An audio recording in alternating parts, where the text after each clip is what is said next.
په اسیا کې ولې دغه دوه هیوادونه په داسې مشکل حالات کې راګیر دي؟ افغانستان او پاکستان او د څه له امله په همدې ویډیو کې راسره تر پایه کتلی شئ. د سلام په وړاندې کولو سره یو ځل بیا درته یو نوې ویډیو ته ښه راغلاست وایم. د نړیوالو اقتصاد پوهانو او څېړونکو د تازه څرګندونو له مخې افغانستان او پاکستان د سخت اقتصادي کړکېچ سره مخ کېدونکي دي.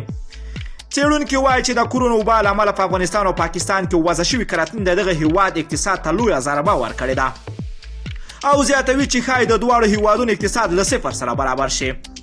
په افغانستان کې د کرونا له امله رامنځته شوی کرنټین د خلکو او سوداګرو له ستونزو سربیره د هیواد اقتصاد هم له نامعلوم او ګواښونکي برخلیک سره مخ کړی ده.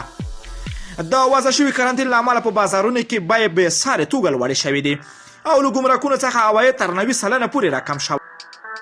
وزګاري او په کور کې تم کېدل بله هغه ستونزه ده چې اقتصادي کړکېچ لپاره یو بد زیری. د معلوماتو له مخې په مارکیټونو کې لومړنیو توکو په بیه کې 60% لوړوالی راغلی چې دې حالات کې د هیواد د وګړو بېوزلي د کلیدي رول لوبولی ده.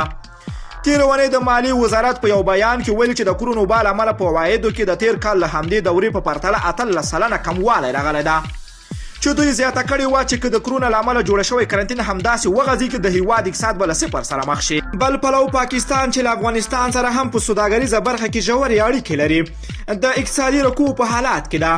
د یوې سرچینې د راپور له مخې تر اوسه پورې په پاکستان کې د کرونا وبا له امله تر 1 کروړ زیات وګړي وزګار شوي دي. اقتصادي شنونکي په دې باور دي چې د پاکستان وګړي لوی پانګوال هم لري او د دولت په پرتله له ملت سره پانګه زیاته ده. د کرونا له امله به اقتصاد په تدریجي توګه له صفر سره برابر شي.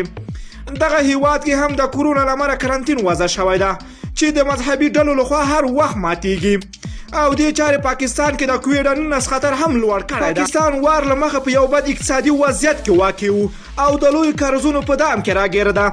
ټاکل شوی و دغه هیواد خپل اقتصادي کسر راکم کړي خو د کرونا له امله رامنځته شوی نړیوال ناورین په پاکستان کې هم اقتصادي ریښې وچې کړي او دا چاره یې بیخي ناشونې کړې ده. له ټولو دوستانو نه مننه کوم چې ویډیو مو راسره تر پایه ولیدله. که چېرته خواږه نظرونه لرئ نو حتما یې راسره شیر کولی شئ. که غواړئ له همداسې تازه او دقیقو معلوماتو خبر شئ د پښتو اپډیټ چینل حتما در سره سبسکرایب کولی شئ. نور مو په پاک رب سپارم. الله مو مل شه. ښه وخت درته غواړم.